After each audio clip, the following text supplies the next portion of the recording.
Gold prices saw a modest uptick today after seeing a big push higher early this morning. We saw gold prices hit as high as 1855. Now recall that happens to also be the 200-day moving average, so that we're unable to push through it, and saw a subsequent pullback down to around the low 1840s, but certainly higher on the day. And if you go back to late last week, we traded gold down below 1800, so a significant move higher. Certainly the dollar's helped with that, certainly the uncertainty with the economy, and Mr. Powell spoke today. He added to that as well. We'll talk about him in a moment. Now, looking over at the dollar's been on a 4-day skid here. That has helped push gold prices higher. Recall that historical relationship between gold and the dollar.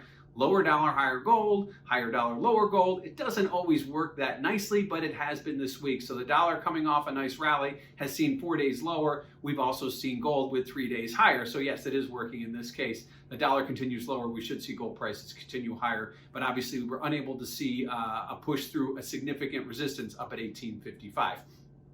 Now looking over at what Mr. Powell said today. He spoke from the Economic Club in New York. He talked about his concerns for the labor market, as well as the fact that he's going to keep QE in place until there's substantial progress in the economy. Now, he didn't go into detail what that meant, which means there's still more uncertainty as to what the Fed is going to do and when, but certainly today, they're going to keep all their QE programs in place. That will continue to push the dollar lower. That will also continue to likely push gold higher. So Mr. Powell's dovish tone today helping to push gold prices or keep them from going down at this point. If you look over at what's going on in Bitcoin and silver, gold's still underperforming those two, but certainly now has a lot to move higher on given the uncertainty of the economy and given what the Fed is going to do. So gold's made a big move here since late last week, trading up from 1800 back up to the 200-day moving average to 1855, but unable to push through. And certainly we'll have to keep an eye on that as we move forward towards the end of the week.